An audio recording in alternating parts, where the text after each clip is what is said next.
ইস্পাহানি মির্জাপুর আওয়ারে স্বাগত জানাচ্ছি। আমি তৌহিদ শান্ত। প্রচারণা নিয়ে তো বিভিন্ন ঘটনা ঘটছে। আমরা দেখছি যে আসলে নির্বাচনী প্রচারণাটি এর আগেও আমি বলেছি যে আমাদের দেশে যেই প্রচলিত পরিস্থিতি বিদ্যমান ছিল ওই রকমের দিকেই যাচ্ছে আসলে। তবুও প্রথম দিকে আমরা দেখেছিলাম যে প্রচারণা বেশ কিছুটা পরিবর্তিত পরিস্থিতি আছে, যেমন এর আগেরগুলো যে নির্বাচনের কথা বলা হয় সেসব জায়গায় সেই সব স্থানে যেরকম হতো সেরকম না। তবে ধীরে ধীরে কিন্তু আমরা প্রচারণায় সেই অস্থিরতাটা সেই ফেনোমেনাটা ফিরে আসতে দেখছি। প্রচারণায় অস্থিরতা ও সমসাময়িক বিষয় হলো আজকের আমাদের বিষয়। আমাদের সঙ্গে যুক্ত আছেন জয়নাল আবেদিন শিশির। সে পৌঁছেছেন, জাতীয় নাগরিক পার্টির যুগ্ম সদস্য সচিব। আপনাকে স্বাগত জানাচ্ছি। এবং দর্শক কিছুক্ষণের মধ্যে যুক্ত হবেন, পথে আছেন ঢাকা বিশ্ববিদ্যালয়ের রাষ্ট্রবিজ্ঞান বিভাগের অধ্যাপক কাজী মোহাম্মদ মাহবুবুর রহমান। আমরা শিরোনাম দেখে আলোচনা শুরু করব। পবিত্র শবে বরাত আজ, মুসলমানদের ভাগ্য পরিবর্তনের রজনী। আল্লাহর অনুগ্রহ লাভের আশায় ইবাদতে মশগুল মুসল্লিরা। প্রচারণায় ইতিহাস বিকৃতির অভিযোগ বিএনপির। জাতিকে বিভক্ত করার সুযোগ দেওয়া হবে না বলেছেন জামায়াত আমির। ভোটারদের ভয় দেখানোর অভিযোগ নাহিদের। জাতীয় নির্বাচন ও গণভোট উপলক্ষে গাজীপুর জেলা পরিদর্শনে সেনা, নৌ ও বিমান বাহিনী প্রধান। সুষ্ঠু ভোট আয়োজন ও সামগ্রিক নিরাপত্তা ব্যবস্থা নিয়ে আলোচনা।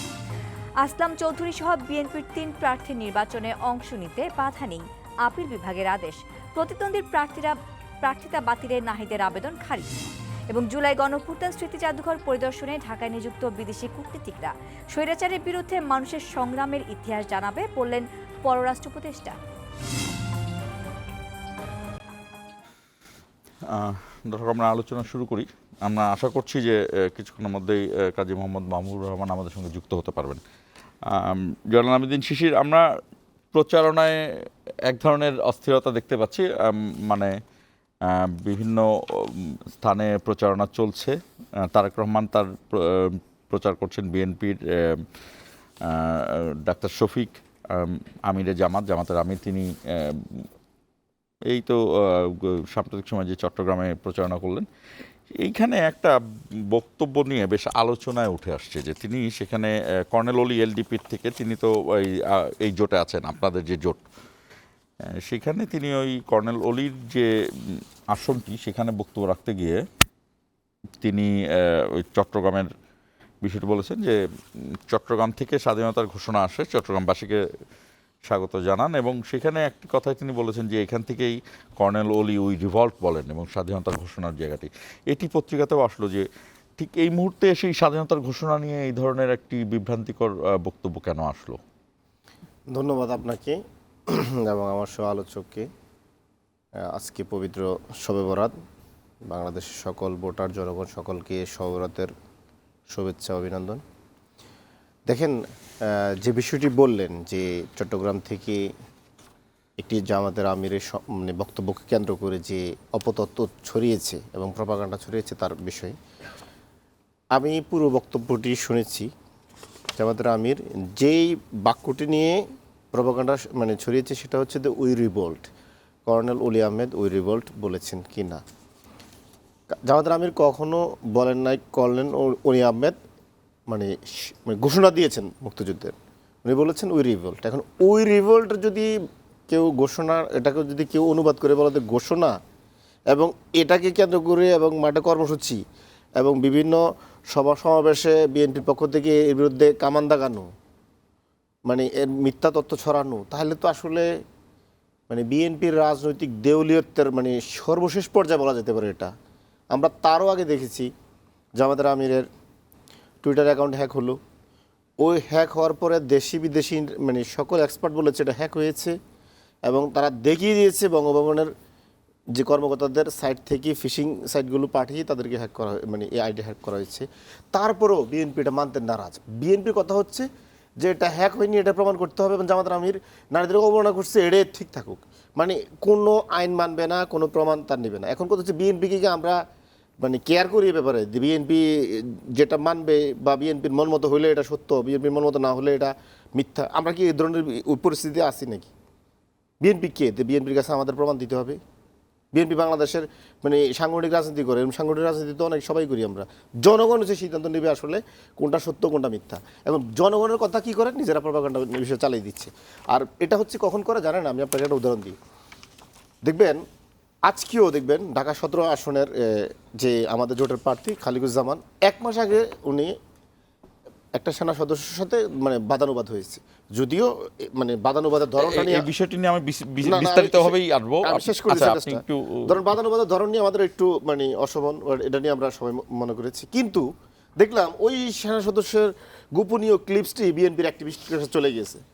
তো আমার কথা হচ্ছে এই যে বিএনপি প্রশাসন আমলাতন্ত্র পুরাতন ইস্টাবলিশমেন্টের উপরে যে ভর করলো, যে আওয়ামী লীগের যে মানে পুরনো রোগ, যখন আওয়ামী লীগ সংগঠন হিসেবে কঙ্কালে পরিণত হলো, প্রশংসা তার কাছে কিছু নাই, ঠিক একই রোগে বিএনপিকে আক্রান্ত করছে। বিএনপিও দেখবেন খুব দ্রুতই যেভাবে ক্ষয় হওয়া শুরু হয়েছে, এবং প্রশাসন নির্ভরতা এবং এ ধরনের গুজব প্রপাগান্ডা এবং নারীর উপরে সহিংসতা, মানে তাদেরকেও মানে খুব দ্রুত বিএনপি সংগঠনটাও একটা আমরা দেউলিয়ার দিকে যাচ্ছে, এটাই প্রমাণ হচ্ছে। আমরা আরেকটি বিষয় নিয়ে আসতে পারি, সেটি হলো জামাতের আমিরের বক্তব্যগুলো তো এগুলো আসছেই। আজকে আবার শুনতে পাচ্ছি যে জামাতের সেক্রেটারি জেনারেল তার টুইটার এক্স হ্যান্ডেল অ্যাকাউন্টও হ্যাক হয়েছে। তো আপনাদের এই বড় নেতাদের এক্স হ্যান্ডেল নিশ্চয়ই চালানোর জন্য একটা টিম আছে, নিশ্চয়ই তারা নিজেরা হ্যান্ডেল করে না, সেটা এই বারবার হ্যাক হওয়ার পিছনে যাচ্ছে কেন আসলে? আচ্ছা, আমি আপনাকে বলি, দেখেন পৃথিবীর যারা এরকম প্রেসিডেন্ট পদপ্রার্থী, প্রধানমন্ত্রী পদপ্রার্থী, গুরুত্বপূর্ণ নেতা, সবারই এরকম নির্বাচনের সময় অনেকেরই এরকম বড় বড় ফিগারদের, এবং ইভেন যুক্তরাষ্ট্রের অনেক নেতাদেরও হয়েছে এরকম যে হ্যাক করা হয়, এবং তারা এই হ্যাকের পিছনে কোটি কোটি টাকা ইনভেস্টমেন্ট করে। তো বিএনপি তো এখন বাংলাদেশের এই যে আমরা জামাতের আমিরের ব্যাপারে আমরা বিএনপিকে সন্দেহ করছি, এটা প্রমাণ হচ্ছে। খালিকুজ্জামানের বিষয়টা বিএনপির অ্যাক্টিভিস্টরা প্রমাণ করছে, এবং এই যে শফিকুল ইসলাম মাসুদ, মিয়া গোলাম পরোয়ার শুরু করে যাদেরকে আমরা দেখতেছি, আমাদের সন্দেহ এটা হচ্ছে বিএনপির দিকে। কারণ হ্যাক হওয়ার 2-3 মিনিটের মধ্যে দেখি তারেক রহমানের মানে কর্মসূচি চলে আসে, ছাত্রদলের কর্মসূচি চলে আসে। তার মানে কি ওরা সবে জানতো কর্মসূচিটা দিতে হবে, হ্যাক তখন হবে। আমরা এই জিনিসগুলোকে আমরা মনে করি বিএনপি এগুলো হ্যাকের সাথে জড়িত। হ্যাঁ, আপনি একটু থামাচ্ছি, আমাদের আরেকজন অতিথি তিনি যোগ দিয়েছেন। দর্শক, আমাদের সঙ্গে যোগ দিয়েছেন কাজী মোহাম্মদ মাহবুবুর রহমান, ঢাকা বিশ্ববিদ্যালয়ের রাষ্ট্রবিজ্ঞান বিভাগের অধ্যাপক। কাজী মাহবুব, আপনাকে স্বাগত জানাচ্ছি। আমরা আলোচনা শুরু করেছিলাম, আমাদের সঙ্গে জয়নুল আবেদিন শিশির রয়েছেন, জাতীয় নাগরিক পার্টির যুগ্ম সদস্য। আমরা আলোচনাটি আবার আপনার কাছ থেকে আসি, সেটি হলো এটি নিয়ে কিছুটা আলোচনা করেছিল, সেটি কিন্তু আপনার কাছ থেকে আবার আসি। সেটি জামাতের আমিরের হঠাৎ করেই তিনি তার বক্তব্যে একটু আমি বক্তব্যটা শুনেছি যে একদম যে সরাসরি স্বাধীনতার ঘোষক বলেছেন তা না, তবে তিনি স্বাধীনতার ঘোষণা এসেছেন, এবং ওই রিভল্ট যেটি আমাদের মীমাংসিত একটি বিষয়, সেই জায়গাতে নির্বাচনী একটি সভায় এরকম কর্নেল অলিকে বললেন যে তিনি ওই রিভল্ট বলেছেন এবং স্বাধীনতার ঘোষণা এসেছেন এই চট্টগ্রাম থেকেই। তার পুরো বক্তব্যটা যদি সাধারণ মানুষের কাছে হঠাৎ করে যায় তাহলে কিন্তু এক ধরনের বিভ্রান্তির সৃষ্টি হয়। তো এই জায়গাটি কেন উৎপত্তি হলো? আপনাকে ধন্যবাদ, আমার সহ আলোচক আপনাকে ধন্যবাদ। আসলে ব্যাপার হলো রাজনীতিতে তো আসলে প্রতিদ্বন্দ্বিতা, টিকে থাকাটাই হলো চূড়ান্ত কথা। সবাই যার যার মতো করে টিকে থাকতে চায়, কিন্তু তার মধ্য দিয়েও সবসময় তো আমরা বলছি একটা সাংস্কৃতিক পরিবর্তন দরকার। তো সাংস্কৃতিক পরিবর্তনটা 5ই আগস্টের কেন্দ্র করে তো একটা কমিটমেন্ট আমাদের ছিলই, এবং যারা গত 15 বছর লড়াই করেছে কর্তৃত্ববাদের বিরুদ্ধে তাদের একটা কমিটমেন্ট ছিল, যে অভিযোগগুলো গত 15 বছরের কর্তৃত্ববাদের বিরুদ্ধে ছিল সেগুলো যেন ফিরে না আসে। তো এখন রাজনৈতিক প্রতিদ্বন্দ্বিতায় ব্যক্তি মানে সর্বোচ্চ গেইন নেওয়ার জন্য সবাই যার যার জায়গা থেকে রাজনৈতিক দলগুলো কাজ করছে। সেটারই এই যে গত 1-1.5 মাস যাবৎ এটা একটু আরও বেড়ে গিয়েছিল। এটা শুরু হয়েছে 6-7 মাস, আবার 8 মাস, গত ফেব্রুয়ারি থেকে।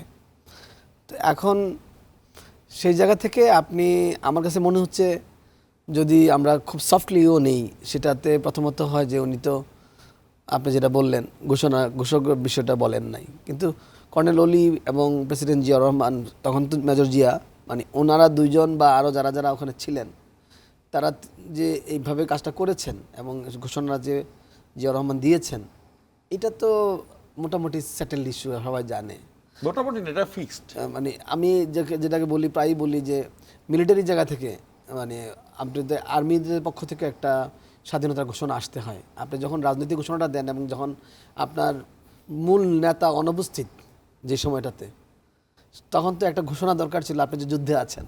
সেই ঘোষণাটাই কিন্তু প্রয়োজনীয় সময়ে আমাদের সেনাবাহিনীর পক্ষ থেকে তিনি ঘোষণা দিয়েছেন, কিন্তু as a head of the state, head of the state ছাড়া যুদ্ধ ঘোষণা করা যায় না। না, সেটাও ঠিক বিভিন্ন কারেকশন আপনি তো জানেনই।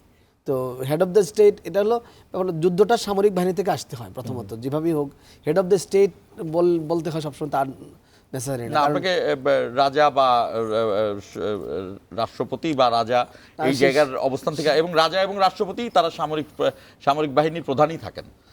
এটা শাশ্বত জায়গা থেকে আসে। সেটাও কিন্তু আপনি যখন আপনি যুদ্ধ ঘোষণা করেন, আপনি আরো ওই যে ভেলুপল্লে প্রভাকরণ ধরেন শ্রীলঙ্কায়, আমাদের এখানে আরো অনেকেই যুদ্ধ ঘোষণা করেছেন, মানে সেভেন সিস্টারে বা বিভিন্ন সময়ে বেলুচিরা করেছে, বিভিন্ন সময় বিভিন্ন জায়গায় হয়েছে।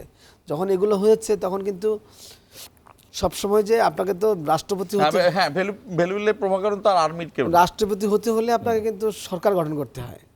তো এটা আসলে আপনি ভাবতে পারেন যে সরকার গঠন তো মুজিবনগর সরকার আরেকটা ব্যাপার। এখানে আমাদের সেনাবাহিনী থেকে একটা বিদ্রোহ হয়েছে, যারা বাঙালি সেনা অফিসার ছিলেন সেইটা তারা করেছেন তাদের মতো করে, এবং তারা বলেছেন যে আমরা ডিক্লেয়ার করছি।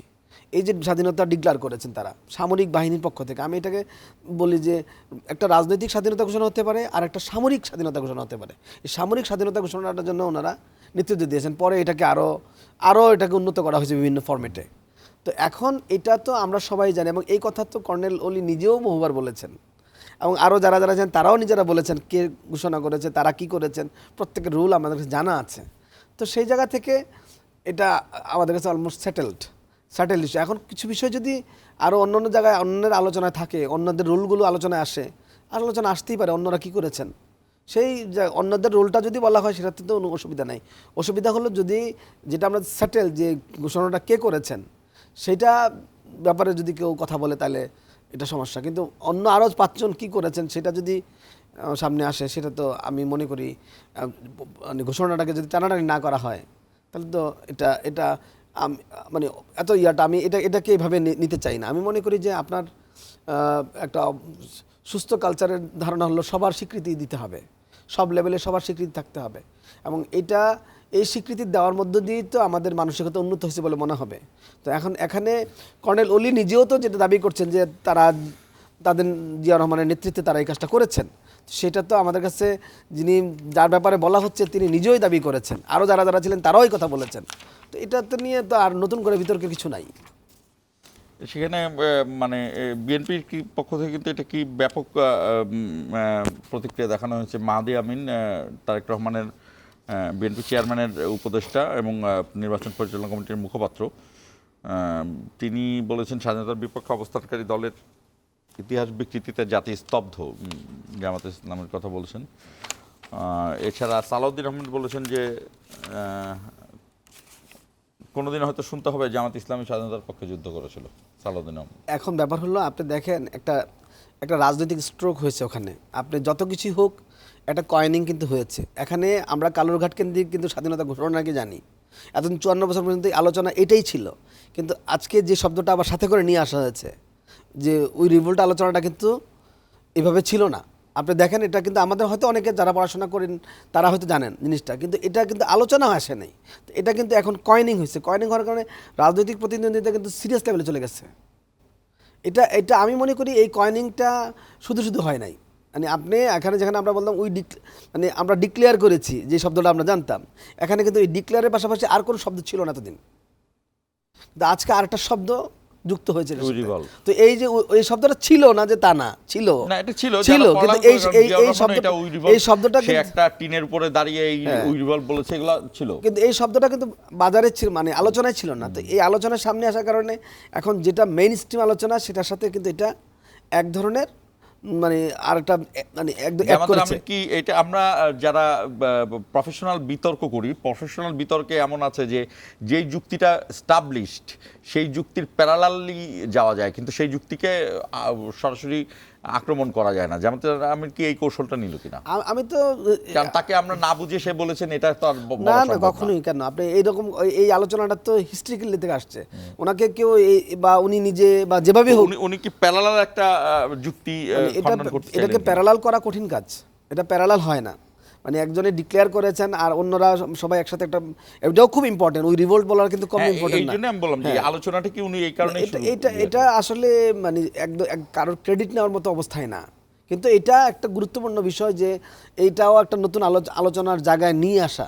তো সেটা যে তার জলে যে রাজনীতি- কর্নেল ওলি আছেন তিনি ওই রিভল্ট যেহেতু অনেক বড় গুরুত্বপূর্ণ। যেহেতু উনি চিটাগাং গিয়েছেন এবং চিটাগাংয়ে কর্নেল অলিকে পরিচিত করাচ্ছেন, সেক্ষেত্রে তিনি ওই স্টেকটা নেওয়ার চেষ্টা করলেন, যে স্টেকটা আছে এখন। ওই স্টেকটা আসলেই তো আরেকটা আগের স্টেকটাকে অল্প হলেও মানে এটাকে এক ধরনের ম্লান করতে চেষ্টা করছে। তো সেখানে একটা রাজনীতি হচ্ছে, রাজনৈতিক প্রতিদ্বন্দ্বিতা হচ্ছে, এই প্রতিদ্বন্দ্বিতাকে আপনাকে অ্যাকসেপ্ট করতে আচ্ছা, আমি হবে। আরেকটা বিষয় এখানে যোগ করব, এরপর শিশিরের কাছে আসবো। সেটি হলো যে কর্নেল অলির এলডিপির হিস্ট্রিটা কি আপনি জানেন কিনা, যে এই জামাত ইসলামীর সাথে বিএনপির জোট করার ফলে এলডিপি কিন্তু বিএনপি থেকে বের হয়ে এসেছিল এবং তিনি সেখানে বিদ্রোহী হিসেবে নির্বাচন করেছিলেন এবং জামাত ইসলামীকে হারিয়েছিলেন। পরবর্তীতে আবার জামাতের কাছেও তিনি হেরে যান। সেই জামাতের কাছে মানে জামাতের সাথে কিন্তু তার খুব হাড্ডাহাড্ডি এক ধরনের প্রতিক্রিয়া ছিল যে মুক্তিযোদ্ধা হিসেবে জামাত ইসলামের সাথে যাবেন না। কিন্তু শেষ বিচারে আমরা 2026 সালে এসে দেখলাম এলডিপি কর্নেল অলি জামাত ইসলামের সাথে এক মঞ্চে নিজেই জোট করে। আপনাকে এই শব্দটা একটু বলে নিই, মানে ওটা মনে হচ্ছে এখনো ক্লিয়ার মেসেজ যাচ্ছে না। মেজর জিয়ার রুলটা কালুরঘাট থেকে এটা সবার কাছে ক্লিয়ার এবং সেটেলড। ওকে, ওটা settled, এটা নিয়ে কোনো এটা নিয়ে টানাটানি করা কারোরই উচিত হবে না, এবং করতে গেলে আমার কাছে মনে হচ্ছে না করলে হিতে বিপরীতই হতে সবারই পারে। খারাপ ক্ষতি হবে। তো আমি যেটা বলতে চাচ্ছি সেটা হলো, আপনি দ্বিতীয় যেটা বললেন এটা খুব ইন্টারেস্টিং পয়েন্ট আপনি উত্থাপন করেছেন। আমরা এইটা মানে আমাদের আরেকজন গুরুত্বপূর্ণ নেতা যিনি সামরিক বাহিনী থেকে এসেছেন, ইব্রাহিম জয়নাল ইব্রাহিম, আপনি জানেন ওনার ক্ষেত্রেও কিন্তু আমরা এরকম একটা দেখেছি, এই যে ভাঙ্গা গড়ার লড়াই। এবং এই ওনার ক্ষেত্রে আমরা আগের থেকেও দেখেছি যে বিএনপির সাথে তার যে সম্পর্কটা। এখন এটা তো বাংলাদেশে তো সবসময় আপনি বলে থাকেন যে আদর্শের রাজনীতি এখানে নাই, এখানে রাজনীতি হলো লাভালাভির রাজনীতি। এই লাভালাভির রাজনীতিতে আমরা প্রত্যেকটা ইলেকশন আসলেই দেখি লোকজন খালি কোথায় বেনিফিট পাওয়া যায়, রাতের মধ্যে, এক রাতের মধ্যে, 24 ঘন্টার মধ্যে, 48 ঘন্টার মধ্যে সব উল্টে যাচ্ছে। আপনি দেখবেন 3 দিন আগেও কিন্তু লোকজন চেঞ্জ করবে তার অবস্থান, 2 দিন আগেও চেঞ্জ করবে প্রার্থীরা, এবং তারা বসে যাবে। আজকে দেখলাম এক জোটের প্রার্থী বসে পড়েছেন আরেক জোটের প্রার্থীর জন্য। তো এগুলো তো আদর্শিক লড়াই না। এখন আমাদের দেশে এটা আমরা সংস্কৃতি তৈরি করতে পারি নাই অন্তত। কর্নেল অলি কি আর সেই অবস্থান থেকে এখন এই এক অবস্থানে? মিনিটে বলি, এটা মানে অন্তত কর্নেল অলিদের মতো লোকজনের কাছে আমরা একটা স্ট্যাবিলিটি চাই, যে সবসময় ওনারা আমাদেরকে একটা দিক নির্দেশনা দিবেন যে ওনারা এই পথে যাচ্ছেন, এটা ভালো পথ। এটা আমরা তো আশা করতেই পারি, জানান আশা আব্দুল করতে শিশির। পারি।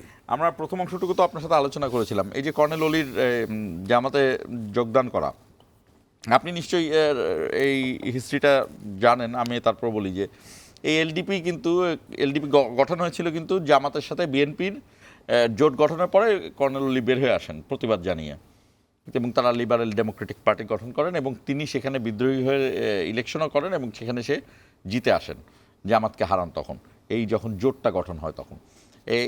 কিন্তু মানে আইরনি অফ ফেইট আর কি যেটাকে বলা হয়, সেই জামাতের সাথে কিন্তু এখন জোট করে একই মঞ্চে তিনি বিএনপির বিরুদ্ধে ইলেকশন করছেন। দেখেন, কর্নেল অলি সাহেবের বক্তব্য মানে এটা বলার আগে আমি একটু ওই জামাতের আমিরের যে ওই রিভোল্ট নিয়ে যে অপতথ্য, এটা নিয়ে বলি। দেখেন, বিএনপি এবং বিএনপির অ্যাক্টিভিস্ট মানে তাদের এখন কাজ হয়ে গেছে নাই কাজ তাই খইবাজ। আপনার এখন হচ্ছে কোনো খুঁত পাচ্ছে না, তো কি করতে হবে যে মানে এই সামান্য একটু খুঁত খুঁজতেছে।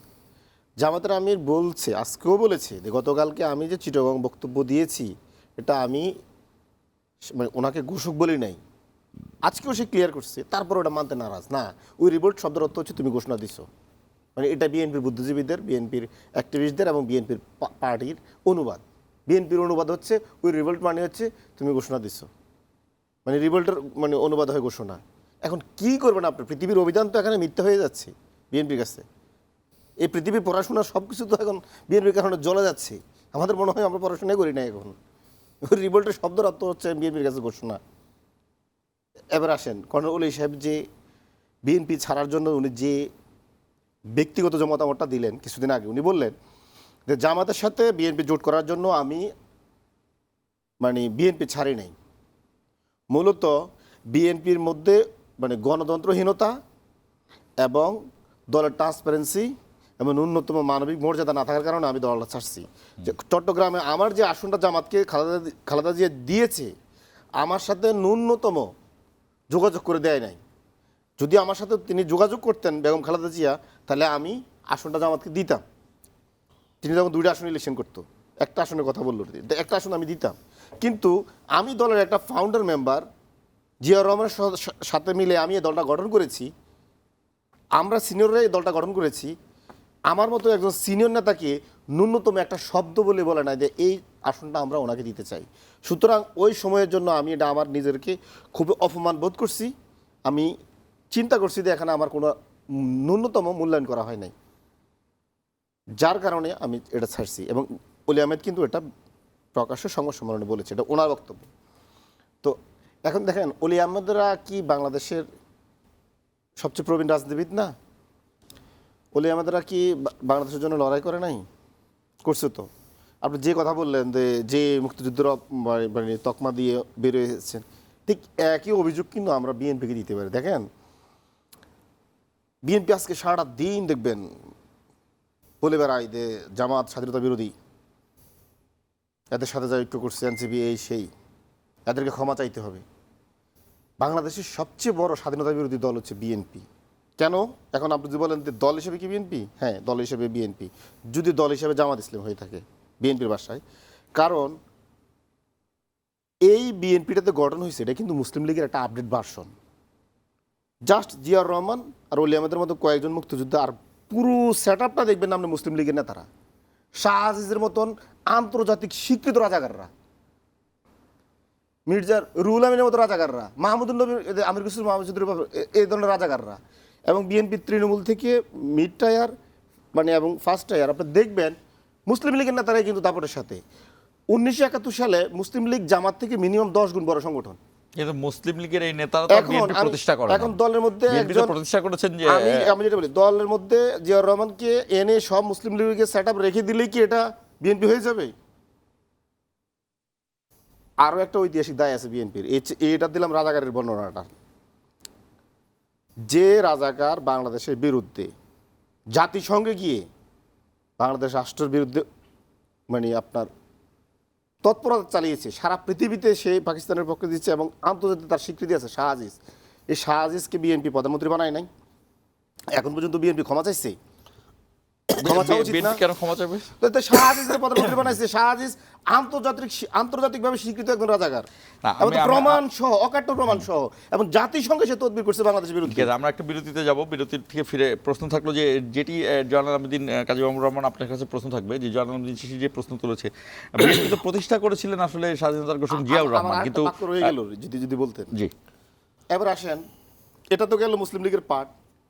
1975 সালে যখন আওয়ামী লীগের বাকশালী জাহিলিয়াত থেকে দেশের মানুষ যখন সেনাজনতা মুক্তি পাইল, তখন আওয়ামী লীগের চ্যাপ্টার ক্লোজ। বিএনপি কি করলো? ওই বাকশালীদেরকে পরবর্তীতে দলের মধ্যে ঢুকাইলো, এবং অধিকাংশ বাকশালী এখনো বিএনপির মধ্যে আছে, তারা যারা শেখ মুজিবের সাথে ওই বাকশালীর সাথে জড়িত। এই বাকশালীর জন্য বিএনপিকে ক্ষমা চাওয়া উচিত এখন, যে বাকশালকে আমরা ঘৃণা করি। এবং এই মুসলিম লীগের রাজাকারদের জন্য ক্ষমা চাওয়া উচিত, এবং বিএনপিকে এটা স্পষ্ট করা উচিত, এই যে আমরা রাজাকার পুনর্বাসন করছি এবং বাকশালী পুনর্বাসন করছি, এর জন্য আমাদের রাজনৈতিকভাবে আমরা ক্ষমা চাই।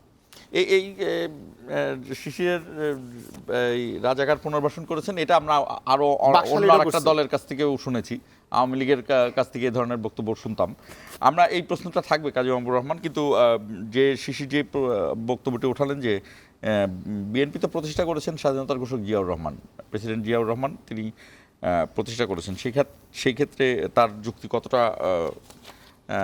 ভ্যালিড সেই নিয়ে প্রশ্ন থাকবে। দর্শক আমাদের সঙ্গেই থাকুন, 1 মিনিট পরে ফিরছি।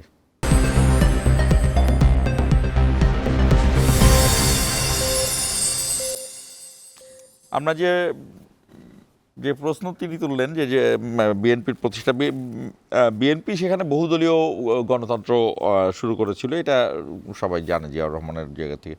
তো যে প্রতিষ্ঠা তো করেছে জিয়াউর রহমান বিএনপির, সেখানে শিশির একটা যুক্তি আনছেন যে এটা তো মুসলিম লীগের সবাই ছিলেন। সেখানে মুসলিম লীগ না, সেখানে আরও অনেক রাজনৈতিক দলের নেতারা ছিলেন, অনেক বিভিন্ন জ্ঞানী গুণী ব্যক্তিরাও তারা সেখানে প্ল্যাটফর্মে এসেছিলেন একসাথে জিয়াউর রহমানের অধীনে রাজনীতি করার জন্য। আপনি আরেকটা হিস্ট্রিক্যাল ইন্টারেস্টিং পয়েন্ট আসছে, এগুলোতে সেটেল করার জন্য রাষ্ট্রের একটা টিম দরকার এই বিষয়গুলো সেটেল করার জন্য। এখন আপনি বিতর্ক করে করে যাব, আমি প্রত্যেকে একটা সাবস্টেনশন দিব এবং এটা কিন্তু শেষ হবে না। রাষ্ট্র এগুলো সেটেল করতে পারত। তারপর একটু বলি, আপনি দেখেন মুক্তিযুদ্ধের ইস্যুটা, যে ইস্যুটা নিয়ে এখনও আমার আলাপ চলছে, এই ইস্যুটা কিন্তু সেটেল হওয়ার কথা মুক্তিযুদ্ধের পরপরই 1972 সালে। সেটা যদি তখন সেটেল হতো তাহলে কিন্তু এটা এখন পর্যন্ত আসে না। ইভেন আমরা এখনও কিন্তু বলি 24-এর ইস্যুটা কিন্তু 2-1.5 বছরও শেষ হয়, সেটেল হয় না। এটা কিন্তু আবার এই লড়াইটা আমাদের হয়তো 50 বছর পরে করতে হবে। অথচ অন্যান্য দেশে কিন্তু এই Settle- ধরনের সেটেলমেন্ট করা আছে যে সেটেল হয়ে এটা- যায়, এটা- এই সেটেল, এটা settle। ক্লিয়ার হয়ে যায় যে এইটা এই। আমরা কিন্তু ক্লিয়ার করতে পারলাম না 54 বছর পরেও।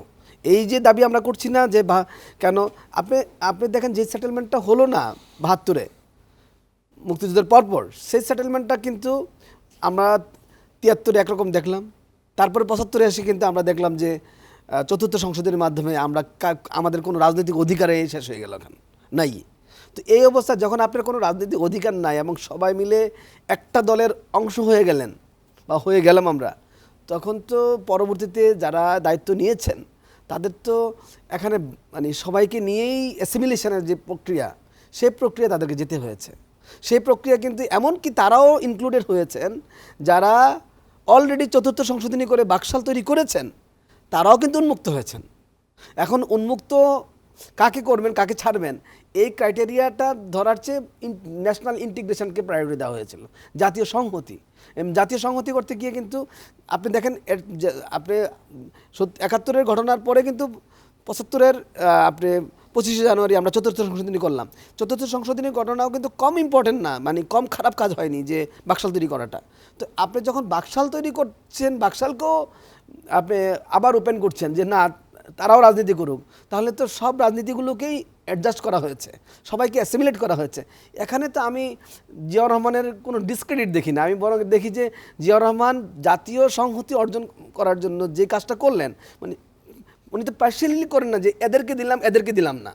যারা চতুর্থ সংশোধনী করলেন তাদেরকেও দিলেন, আবার যারা আগে কিছু যাদের ব্যাপারে আগে অভিযোগ ছিল চতুর্থ সংশোধনী যারা করেছেন তারা তো কারোর বিরুদ্ধে অভিযোগ করেছেন, তারা যাদের বিরুদ্ধে রাজনীতি করেছেন তাদেরকেও দিয়েছেন। তো সবাইকে নিয়েই উনি পথটা চলতে চেয়েছেন। তো এটা তো আমরা এমনি কিন্তু আপনি জানেন 75-এর 15 আগস্ট থেকে 3রা নভেম্বর পর্যন্ত অনেকগুলো কু হয়েছে। এই সবগুলো কুর কারণে সামরিক বাহিনী সহ সবগুলো এজেন্সি রাষ্ট্রীয় স্ট্রাকচার কাঠামো যে পরিমাণ ভালনারেবল হয়ে গেছিলো, সেখান থেকে রাষ্ট্রকে একটা সংহত অবস্থায় ফিরিয়ে আনা অত্যন্ত কঠিন কাজ ছিল। এটা যেমনিভাবে ছিল সিভিল ব্যুরোক্রেসিতে, সিভিলে এবং মিলিটারিতে, সব জায়গায় একটা ফ্র্যাগমেন্টেশন।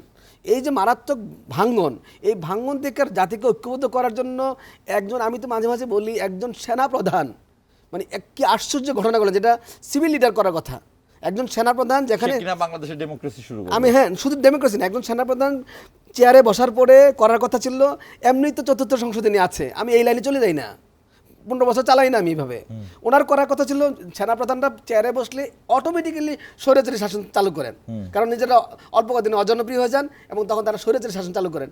যেখানে স্বৈরাচারী শাসন চালু করার প্রেক্ষাপট নিহিত, অলরেডি তাকে আনাই হয়েছে এমনভাবে যে প্রক্রিয়াটা বিপ্লবী প্রক্রিয়া। দ্বিতীয়ত হলো অলরেডি দেশে চলছে চতুর্থ সংশোধনীর ওই সংবিধানই চলছে। সেক্ষেত্রে তিনি অধ্যাদেশ জারি করিয়া সবাইকে রাজনীতি করতে দিলেন, নিজের বরং আমি মনে করি একজন সেনাপ্রধান নিজের মোহ ত্যাগ করেছেন। আপনি যদি অন্তত অনেস্ট হন এই কথাটা বলবেন, কারণ সকল সেনাপ্রধানের রাষ্ট্র দখল করার মুখ। সকল সেনাপ্রধানের কাজ হলো তারা যখন রাষ্ট্র দখল করে তারা আর কখনো এটা ছাড়তে চায় না, যেমন থাকতে চায়। আমাদের হোসেন মোহাম্মদ এরশাদের ক্ষেত্রে আমরা এটা দেখেছি। আমরা একটা সেনাপ্রধান দেখলাম, আমরা কিন্তু নির্বাচিত প্রধানমন্ত্রীর ক্ষেত্রেও দেখলাম যে তিনি রাষ্ট্রের ক্ষমতা ছাড়তে চান না, সেটাও তো গত 17 দেখেছি, বছরে। পরবর্তীতে দেখেছি। কিন্তু আমরা সেনাপ্রধানের ক্ষেত্রে এটা আবশ্যক যে এটা ওনারা করেই থাকেন সাধারণত, দিগল বাদে। আপনি দেখেন আবার ফ্রান্সের দিগল যে ভূমিকাটা রেখেছেন ন্যাশনাল ইন্টিগ্রেশনের জন্য, ওইটা উনি চেয়ে নিয়েছিলেন যে আমাকে এই অধিকার ক্ষমতাগুলো দিতে হবে। এখানে কিন্তু একটা পরিস্থিতির কারণে জেনারেল জিয়াউর রহমান ক্ষমতায় আসলেন এবং ক্ষমতায় এসে ওই পরিস্থিতিটাকে হ্যান্ডেল করে সবগুলো রাষ্ট্রের কাঠামোর মধ্যে যে ভাঙ্গন, এই ভাঙ্গনটাকে ঐক্যবদ্ধ করে আপনি দেখেন রাষ্ট্রকে কিন্তু একটা গতির মধ্যে নিয়ে গেলেন। সেখানে আমরা কিন্তু ওনার প্রতি অন্যায় করে ফেলবো যদি আমরা ওনাকে বলি উনি অসংহত করেছেন, উনি কাউকে ছাড়ও দেন নাই, আবার কাউকে রেখে দেন নাই। উনি মূলত প্রায়োরিটি দিয়েছেন হলো জাতীয় ঐক্যটাকে। এই জাতীয় ঐক্যটাকে প্রায়োরিটি দিতে গিয়ে হয়তো সবাইকে নিয়েছেন, আরও অনেকেরই নানান ধরনের অভিযোগ ছিল, অপরাধ ছিল, সেই অপরাধগুলো হয়তো সেভাবে উনি মানে বিচার করতে পারেন নাই। কিন্তু উনি এই বিচার না করতে পারাটা বা বিচার না করতে চাওয়াটার মধ্যে মূল উদ্যোগটা কি ছিল, যে না, সবাইকে ওনার নিয়ে প্রায়োরিটি চলা, বেসিসে যে সবাইকে নিয়ে দেশকে চলা। আগে স্টেবল করা, Stable এই করা। প্রায়োরিটিতে এবং সশস্ত্র বাহিনীকে স্টেবল করা এবং বিভিন্ন ইয়েতে এবং বাংলাদেশকে কিন্তু আন্তর্জাতিক মহলে দারুণভাবে তিনি আমি আর 1 মিনিট আপনাকে বলি, জি। এটা মানে একটা লোক একটা একদম ভঙ্গুর একটা রাষ্ট্র পেয়েছে, একজন সামরিক বাহিনীর প্রধান, এবং সেই ভঙ্গুর রাষ্ট্র এবং মৃত্যুর মুখ থেকে বেঁচে ওঠা তারা সবাই, তাকে কিন্তু রাষ্ট্রীয় পর্যায়ে তখন বহির্বিশ্বে যে তাকে অনেকে চেনে তা কিন্তু না, সেটা সুযোগও নাই, সেই সুযোগও নাই, কারণ উনি তো আসলে এভাবে তৈরি হন নাই। কিন্তু খুব অল্প সময়ের মধ্যে তাকে অনেকেই চিনে। অনেকেই চিনেছে, এবং তিনি শুধুমাত্র ইন্টারন্যাশনালি বিভিন্ন ফোরামে তো করেছেনই, সাউথ এশিয়াও দেখেন আপনি কীভাবে পলিটিক্সটাকে উনি সামনে নিয়ে আসলেন, বাংলাদেশকে সাউথ এশিয়ার অ্যাক্টর হিসাবে তৈরি করলেন। তো যে লোকটা বাংলাদেশকে স্ট্যাবল করলো, যে লোকটা বাংলাদেশকে দক্ষিণ এশিয়া একটা অ্যাক্টর হিসেবে রূপান্তর দক্ষিণ করলো, এশিয়ার মধ্যেও তিনি হ্যাঁ, actor হিসেবে রূপান্তর করলো। সার্কের মতো এত এত বড় জিনিস আর কেউ চিন্তা না, করলো এবং না। যেই লোকটা সারা ওয়ার্ল্ডে বাংলাদেশের মতো একটা ছোট রাষ্ট্রকে, ভঙ্গুর রাষ্ট্রকে, তলাবিহীন রাষ্ট্রকে পরিচিত করলো রাজনৈতিকভাবে, অ্যাটলিস্ট বলবো, অর্থনৈতিকভাবে আমরা তখনও তৈরি হয়নি, তারপরেও অর্থনৈতিক যত কাঠামোগুলো আছে, হয়েছে তখন। কাঠামোগুলো আছে, আপনি এই যে আপনি আমাদের Garments গার্মেন্টস কেটে, বলেন, ঔষধ তারপর বলেন, বিদেশে আমরা আজকে যা লোক যা পাই, রপ্তানি। রেমিটেন্স বলেন, এই সব কিছু কিন্তু উনি কাঠামো তৈরি করেছেন। তো একটা ব্যক্তি তার এই 5-6 বছর মানে শাসন সময়, অল্প কয়েকটা দিন, এই মানে দেখতে দিতে চলে, এখন 2 বছর চলে গেছে এখানে, আর ওখানে ওনার 5 বছর হয়তো পেয়েছেন টোটাল। তো এই অল্প সময়ে এখানে যেন 2 বছর চলে গেছে, আপনি তুলনা করেন না। তো এই অল্প সময়ে উনি কি পরিমাণ মানে কাজ করলে একটা লোক রাষ্ট্রকে স্টেবল করতে পারে, এবং খুব অল্প আন্তর্জাতিক- বয়সে তিনি হ্যাঁ, এসেছিলেন। আন্তর্জাতিক যাই হোক, এবং আমরা আঞ্চলিকভাবে নিজে দাঁড় করাতে প্রসঙ্গে পারে। ফিরি। সেই জায়গায় আমি এই শব্দটা বলে শেষ করি, আমার কাছে মনে হয় মানে জিয়াউর রহমানের যে পলিটিক্সটা ছিল সেটা হলো জাতিকে ঐক্যবদ্ধ করতে হবে, এই পরিস্থিতি থেকে জাতিকে বের করে আনতে হবে, এবং আজও কিন্তু জিয়াউর রহমানকে হারিয়ে কিন্তু আজও এই ঐক্যটা অর্জন হয় নাই। আমরা ফিরি মূল প্রসঙ্গে আবার আসি, সেটি হলো জনাল আবেদীন শিশির, আপনাদের যে আপনার তো এখন আমরা জোট হিসেবেই চিন্তা করছি, সেই জোট হিসেবে আপনার যে অবস্থানে আছেন এখন, আজকে একটি বিষয় আমরা দেখলাম যে ঢাকা 17 আসনে আপনাদের যে জোটের প্রার্থী ডাক্তার খালিদুজ্জামান, তিনি কতিপয় সেনা সদস্যের সাথে তার একটা ভিডিও চিত্র হঠাৎ করে ভাইরাল হলো, পরে নিউজ মিডিয়া এটাকে তো পিক করেই ফেলেছে এবং সোশ্যাল মিডিয়া পিক করেছে, কিন্তু পরে আমরা জানতে পারি যে এটা 1 মাস আগের ভিডিও। তো এই জায়গাটাতে আপনি কিভাবে দেখছেন এই বিষয়টা? প্রথমত হচ্ছে এই বিষয়ে যারা রিপোর্টিং করছে, ঠিক তাদেরকে তুলনা করা যায় ফেসিস্ট আমলে মাঝে মাঝে কিছু জিন সাংবাদিকতা হইতো, তথ্য উপাত্তবিহীন, সূত্রবিহীন বিভিন্ন সোর্স থেকে গায়েবী রিপোর্টিং করতো। আজকে যে ভিডিওটি ভাইরাল হলো, দায়িত্বশীল বাংলাদেশের মেইনস্ট্রিম প্রত্যেকটি মিডিয়ার উচিত ছিল এই ভিডিওটা কোথার থেকে ফাঁস হলো, কখনকার ভিডিও, এটা মানে ক্রস চেক করা একটা রিপোর্টারের, একটা হাউসের, এবং যতগুলো গেট কিপিং আছে একটা মিডিয়ার, কিন্তু কোথাও সেটা করা হলো না। কেন করা হলো না? বিগত 17 বছরের যে ওই যে জিন সাংবাদিকতা বা বিগত 17 বছরের যে উপর থেকে চাপিয়ে দেওয়া যে সাংবাদিকতা, এর নগ্ন হস্তক্ষেপটা এখনও রয়ে গিয়েছে, এবং খাসলত স্বভাব কোনোটাই পরিবর্তন হয় নাই। ওই যারা আগে করতো তাদেরও হয় নাই, আর যারা মিডিয়া যারা আছে তাদেরও চরিত্রের কোনো উন্নতি হয় নাই। এবার আসেন ভিডিওটার ব্যাপারে আমাদের প্রার্থী খালিদুজ্জামান প্রকাশ্যে সে বলেছে আমার ওই সেনা সদস্যের সাথে আচরণটা সঠিক ছিল না, এজন্য সে ক্ষমা চেয়েছে। এখন আসেন ভিডিওটা 1 মাস আগের, এখন কেন ছাড়া হলো? ছাড়ছে কি? এটা তো অত্যন্ত গোপনীয় একটা ভিডিও। এই ভিডিওটা বিএনপির অ্যাক্টিভিস্টের কাছে কিভাবে গেল সেটাই তো একটা রাষ্ট্রের বড় ধরনের একটা নিরাপত্তা। বিএনপির অ্যাক্টিভিস্ট? হ্যাঁ, আমরা দেখেছি যে এটা জুলকারনাইন সাহেবের, সে বিএনপির অ্যাক্টিভিস্ট, সে সামনে বিএনপির অনেক বড় পদ টদ পাবে, রাষ্ট্রদূত খুবই চেষ্টা করতেছে, রাত দিন ঘুম নাই এক করে ফেলছে। তিনি কি বলেছেন কোথাও যে বিএনপির অ্যাক্টিভিস্ট? বিএনপিকে যে টেনে তোলার চেষ্টা বহু কষ্ট করতেছে। আশা করি বিএনপি যদি কোনো এক সময় ক্ষমতা আসে, আপনি পলিটিক্যালি এক ধরনের রেটরিক করলেন, তো কিন্তু সে কি কোথাও আমরা তাকে তো একটা মূল্যায়ন করি, আমরা তো তাকে একটা মানে পর্যবেক্ষণ করি। আমরা তাকে বিএনপির বলয়ের লোকে মনে করি, দলীয় পদ না থাকলেও। খারাপ না তো, কেউ তো বিএনপি বলয় থাকতেই পারে, অনেক বুদ্ধিজীবী তো দলীয় পদ নেয় না, কিন্তু দলটাকে তো সাপোর্ট করে, সহযোগিতা করে, তো সে এরকম করতেছে। তো এখন আমার কথা হচ্ছে, সে যে এই যে রাষ্ট্রীয় গোপনীয় নথি, সেই তথ্য ভিডিও এগুলোতে মাঝে মাঝে সে মানে ফাঁস করে, এর জন্য তাকেও জবাবদিহিতার আওতায় আনা উচিত। তাকে তথ্যসূত্র দিতে হবে, সে কোত্থেকে পেয়েছে। যদি সে এটা না পারে, তাহলে রাষ্ট্র তো, এখন তো রাষ্ট্র নিয়ে আমাদের প্রশ্ন। আপনার জামাতের আমিরের আইডিও হ্যাক হয়ে হচ্ছে বঙ্গভবনের থেকে, আবার 17 আসনের মানে ক্লিপসও বের হয় হচ্ছে বিএনপির অ্যাক্টিভিস্ট থেকে, টেলিগ্রাম আইডি হ্যাক হয়। এখন আমাদের তো মানে আমরা বলি এগুলো, কিন্তু অনেকেই মনে করে আমরা এগুলো বলার জন্য বলি। দেখেন, আমরা শুরু থেকে বলেছি 2008 সালের একটি পাতানো ক্ষমতা হস্তান্তর নির্বাচনের দিকে আগাচ্ছে সরকার এবং একটি মহল। তারা নির্বাচন চায় না, তারা চায় শুধু একটা ক্ষমতা হস্তান্তর। তারা কোনো ফেয়ার গেম খেলতে যাচ্ছে না, এবং তারা ফেয়ার গেম খেলার কোনো আগ্রহ নাই, ফিটনেসও নাই। তারা চাচ্ছে এই পুরাতন এস্টাবলিশমেন্টকে কাজে লাগিয়ে, যেটা আওয়ামী লীগ ব্যবহার করতো। মানে এই নির্বাচন তো 2008-এর মতো করতে চাচ্ছে। 100% বাংলাদেশের ইতিহাসে সবচেয়ে বাজে নির্বাচন করতে চাচ্ছে তারা। তারা চাচ্ছে পুরাতন এস্টাবলিশমেন্ট, যেটা আওয়ামী লীগ ব্যবহার করছে এবং ইন্ডিয়া ব্যবহার করছে, ওই ইন্ডিয়া আওয়ামী লীগের পুরাতন এস্টাবলিশমেন্টকে ব্যবহার করে বিএনপি, আওয়ামী লীগ, জাতীয় পার্টি, বাম, ইন্ডিয়া, এই যৌথ প্রযোজনায় তারা চাচ্ছে 2008 সালের মতো একটা ইলেকশন করতে। তারা চতুর্দিক থেকে, প্রথমে তারা দেখেন সোশ্যাল মিডিয়া আমাদের উপরে বারবার সাইবার হামলা করছে, আইডি হ্যাক করে ফেলা হচ্ছে, ভিডিও ফাঁস করা হচ্ছে। এবার আসেন, বাংলাদেশের নারীরা বিপ্লবের পরে রাজনীতিতে অনেক বেশি অংশগ্রহণ মানে বেড়েছে, বিশেষ করে আমাদের এনসিপিতে। আমাদের এনসিপি নারীরা সবচেয়ে বেশি এখানে ক্ষমতায়ন হয়েছে, পদায়ন হয়েছে। এটা বাংলাদেশের কোনো পলিটিক্যাল পার্টিতে এখনো হয় নাই, ইনক্লুডিং আপনি জামাত ইসলাম যদি 43% দাবি করে, তারপর মূল পদগুলোতে আমাদের এনসিপি বেশি হয়েছে। তো আমরা জুলাইয়ের পরে চিন্তা করলাম যে বাংলাদেশের নারীদের এখন রাজনীতিটা করাটা অনেক সহজ হবে, নারীর প্রতি সহিংসতা কমবে, নারীরা যদি রাজনীতিতে অংশগ্রহণ করে, সহিংসতা নারীদের প্রতি যে সহিংসতাটা হয় এই ব্যাপারেও তাদের বয়স রেজ হবে। কিন্তু কি দেখলাম, বিএনপি সরাসরি প্রকাশ্য দিবালোকে আমাদের নারী রাজনৈতিক কর্মীদের উপরে হামলা করছে, মারধর করছে, এবং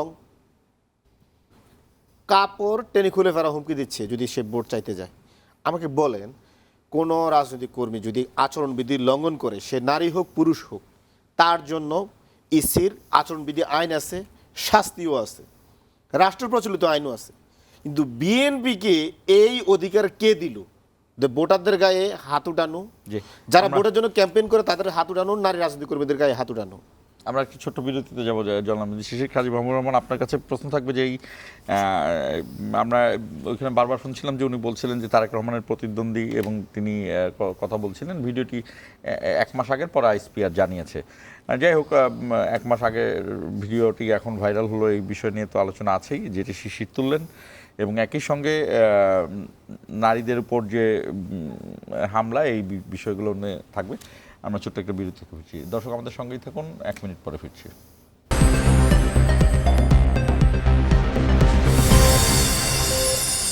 আবারও স্বাগত জানাচ্ছি ইস্পাহানি মির্জাপুর জিরাওয়ারে।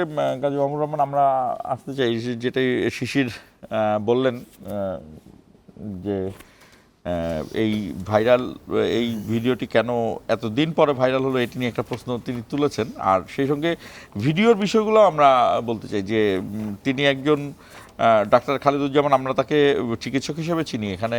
তিনি এই বেশ মোটামুটি নাম যশালা চিকিৎসক তিনি।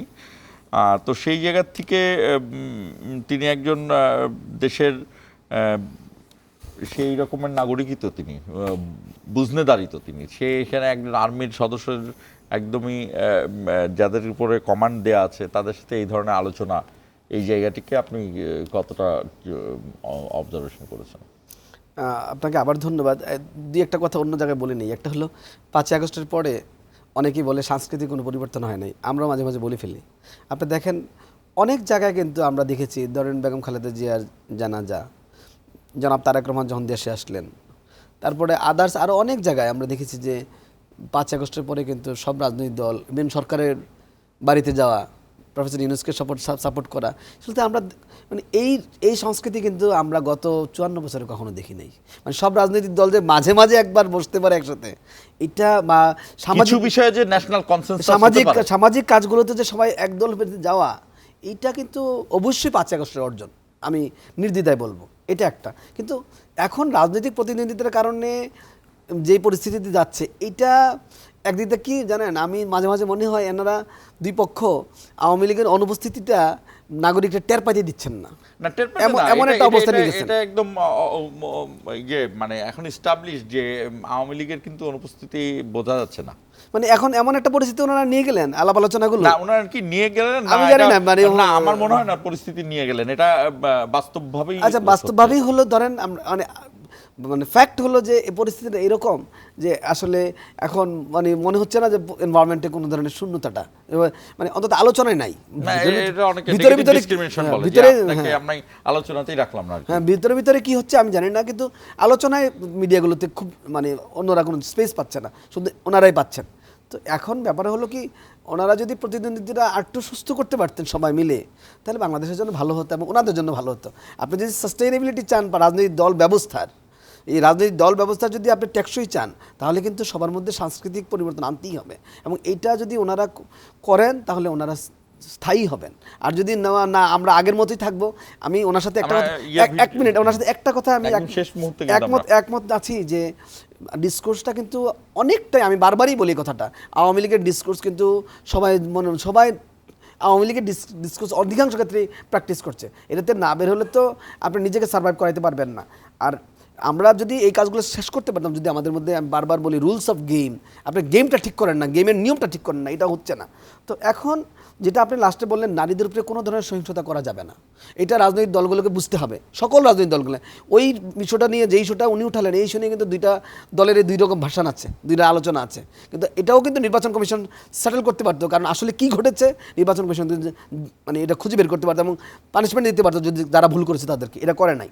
আর ভিডিওর ক্ষেত্রে আমি বলছি কি, যে আপনি যেটা বলেন খুবই মানে স্পর্শকাতর একটা বিষয়, আমরা জানি যে এখানে মানে ভিতর দিয়ে যাওয়ার জন্য নির্ধারিত রুলস আছে। যদি ওনার কথা সত্য হয়ে থাকে, আমি এটা শুনি নাই, সে মানে যার বিরুদ্ধে অভিযোগ, উনি যদি ক্ষমা চেয়ে থাকেন বা উনি যদি বলেন যে ভুল হয়েছে, সেটা ঠিক হয় নাই, তো এই বিষয়গুলো কিন্তু মানে এজেন্সির সাথে, যাদের সাথে হয়েছে তাদের সাথে আলাপ আলোচনার মাধ্যমে সেটেল হতে পারে। আমরা তো আমাদের সব কিছু সামনে নিয়ে আসতে পারি, কিন্তু সামনে নিয়ে আসার তো একটা লিমিট থাকবে, কিন্তু আমাদের বিহেভিয়ারও কিন্তু একটা লিমিট থাকবে। আমরাও সব কিছু মানে সব কিছুতেই একটু, কিন্তু আসলে অনেক কিছুতেই পরিবর্তন আসছে, কিন্তু কিছু কিছু ঘটনা রয়ে গেছে, সেগুলো এখনও চেঞ্জ করতে পারি নাই। আমি আশাবাদী, আমি মনে করি যে আস্তে আস্তে আমরা এগিয়ে যাব, এটা আমি প্রত্যাশা করি। কিন্তু ওই ঘটনার জন্য আমি নিজেও খুবই দুঃখিত হয়েছি। আমি যেটুকু শুনলাম ইউটিউবে, আমি দেখে কিন্তু আমার কাছে মনে হয়েছে যে আমরা তো এইভাবে করি না। একটু প্রসঙ্গ চেঞ্জ করতে চাই জানাল শিশির, সেটি একটু অন্যরকম প্রসঙ্গ। কাজী মাহবুব রহমান, আপনার কাছ থেকে আসি। এটি তো বিশ্বজুড়ে আলোচনা হচ্ছে, অ্যাবস্ট্যান্ট ফাইল। জি, অ্যাবস্ট্যান্ট ফাইলের লাস্ট যে কথাটা আজকে যেটি এসেছে, সেটি হলো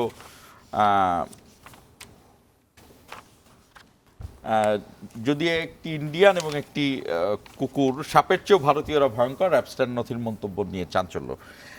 সেটি হলো অ্যাবস্ট্যান্ট ফাইলে কথা বলতে বলতে এক ধরনের প্রশ্ন চলে এসেছে, সেটি হলো যে নথিতে ভারতের বর্তমান কেন্দ্রীয় মন্ত্রী হরদীপ সিং পুরীর নামও একাধিকবার এসে, নরেন্দ্র মোদীর নামও এসেছে, এবং বলা হচ্ছে যে অ্যাবস্টেইনের পরামর্শেই নরেন্দ্র মোদী ইসরায়েলে যায়, প্রথম ইসরায়েল সফর করে কোনো ভারতীয় প্রধানমন্ত্রী। তো এই যে জেফ্রি অ্যাপস্টেইন, তিনি তাকে কিন্তু বিচার করে শাস্তি দিয়েছে যুক্তরাষ্ট্র যৌন অপরাধী হিসেবে, কিন্তু তার এই যে ফাইলগুলো বেরিয়ে আসে এবং সারা বিশ্বে এখন তোলপাড়, এই জায়গাটিকে আপনি কিভাবে দেখছেন? না, এটা তো আসলে প্রথমত খুবই ঘৃণ্যজনক কাজ, এবং এটা এরকম ঘটনা যে আধুনিক পৃথিবীতে ঘটে সেটা তো আমরা অন্ধকারে ছিলাম, কিন্তু আমরাও সবাই অনুমান করি বিভিন্ন আনাচে কানাচে এই ধরনের ঘটনা এখনও হয়তো ঘটছে।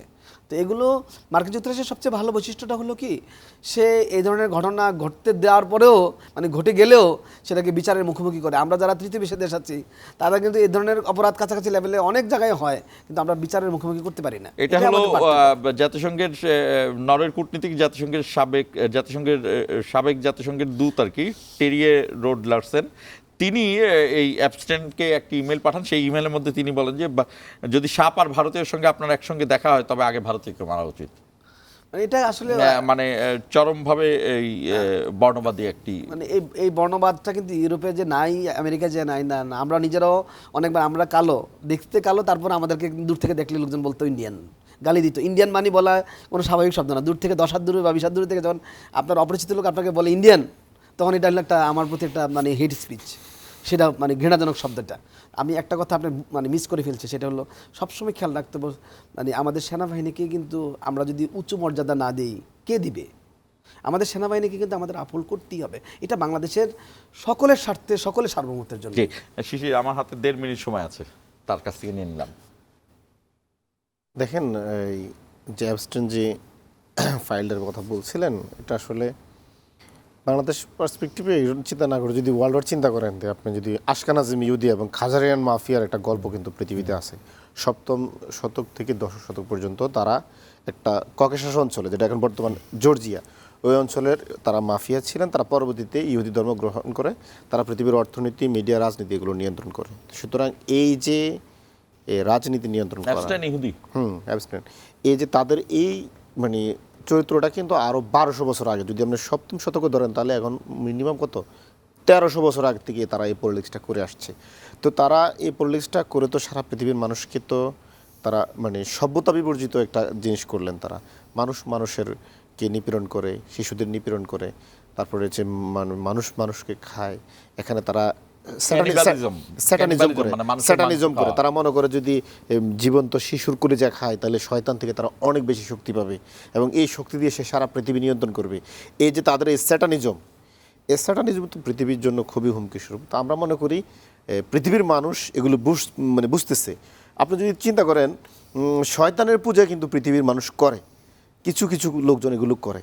তো এগুলো তো শয়তানের সামনে তো মানে শয়তান তো সরাসরি আসে না, পিছন থেকে আসে, বা ওদের যে একটা সার্কেল আছে তাদের মধ্য থেকে হয়। তারা এই মিডিয়া, অর্থনীতি, রাজনীতি এগুলো নিয়ন্ত্রণ করে। আমেরিকার জনগণ যেটা এখন তাদের মধ্যে যেটা মানে তারা শখ হচ্ছে, তাদের দেশে এই ধরনের হচ্ছে জিনিসগুলো, তাদের অগোচরে হচ্ছে। এবং শুধু ইসরায়েলের স্বার্থে আমেরিকান সকল ব্যুরোক্রেটদেরকে, প্রভাবশালী মানে আইনজীবীদেরকে, বিচারপতিদেরকে, রাজনীতিবিদদেরকে এভাবে তারা কাবু করে ফেলছে। একটু কানেক্ট করার জন্য বলি, এখানেই কিন্তু হানি ট্র্যাপটা শুরু হয় মেয়েদেরকে নিয়ে এসে, এবং এই হানি ট্র্যাপের ব্যবহার কিন্তু আমরা আমাদের দেশেও গেল 17 বছর আমি সেটা বলছিলাম যে এই যে খাজারিয়ান মাফিয়া, আশকেনাজি ইহুদিদের ওই যে চক্রটা, এটাই তো সারা পৃথিবীতে অশান্তি ছড়ায় এবং এই গোয়েন্দা বৃত্তির মাধ্যমে যেটা অপরাধ করা। তো এই অপরাধের চক্র বাংলাদেশে ওদের শাখা প্রশাখা আছে। মাঝে মাঝে এগুলো আমাদের লোকাল কিছু এজেন্সিও এই ধরনের দুষ্ট চক্রে জড়িয়ে পড়ে। আমরা মনে করি এজেন্সি রাষ্ট্রের নিরাপত্তা, স্থিতিশীলতা সকল কিছু দেখবে, কিন্তু কোনো অপরাধ কর্মকাণ্ডে আমরা কখনো সহ্য করবো না। কারণ এটা কেন সহ্য করবো না, আমাদের তো এটা রেপুটেশনের একটা ব্যাপার স্যাপার আছে। আপনি যদি দেখেন, আজকে ইহুদিদের কি আমরা ভালো জানি? যারা এই কাজটা করলো, আমেরিকার মানুষের কি ভালো দেখলো? এটা পৃথিবীর কোনো সভ্য মানুষ এটা কি কোনোভাবে মানে আপনার মানে ওদের এটাকে কোনোভাবে কি আপনার সায় দিতে পারবে না। তার মানে কি, আপনি গোয়েন্দা ভিত্তিক করতে পারেন আপনি আপনার রাষ্ট্রের জন্য, কিন্তু মানবতা বিবর্জিত কোনো কাজ আপনি করতে পারবেন না। এটা আমাদের দেশে গোয়েন্দা হলো। অসংখ্য ধন্যবাদ। অ্যাবস্টেন ফাইল যেটি আমরা দেখছি, সেটি এরকমের ঘটনা একদম যে নতুন তা না। আমরা এর আগে এটাকে বলে প্যাচার পূজা করা, মানে স্যাটানিক বিভিন্ন ঘটনা আছে। ক্যালিফোর্নিয়া আমরা দেখেছি এরকমের। এটা সব উন্নত বিশ্বে এটা অনেক বেশি দেখা যায় যে এরকম স্যাটানিক বিভিন্ন প্রচারণা চলে, এবং এই জায়গাটি আসলে আমাদের কাছে এখনও অন্ধকারে আছে। আমরা জানি না যে উন্নত বিশ্বের এরা, যারা নিজেদেরকে কখনো কখনো নাস্তিক বলেন, যারা কোনো ধর্ম মানেন না, কিন্তু তারা আবার যে শয়তানের পূজা করেন, এটা আসলে আমাদের কাছে এখনও পরিষ্কার না। যাই হোক, নিশ্চয়ই সেখানকার সেই দেশের সরকার বা সেই দেশের রাষ্ট্র কীভাবে বলি, আমরা অ্যাবস্টেন ফাইলে দেখুন যে সেই দেশের বড় বড় রাষ্ট্রপ্রধানরা সেই অ্যাবস্টেনের দ্বীপে যে এই কাজগুলো করছে, আমরা জানি না এটার সত্যতা। যাই হোক, এটি নিশ্চয়ই সমাধান হবে একসময়। শেষ করছি আজকের ইস্পাহানি মির্জাপুর 0 আওয়ার।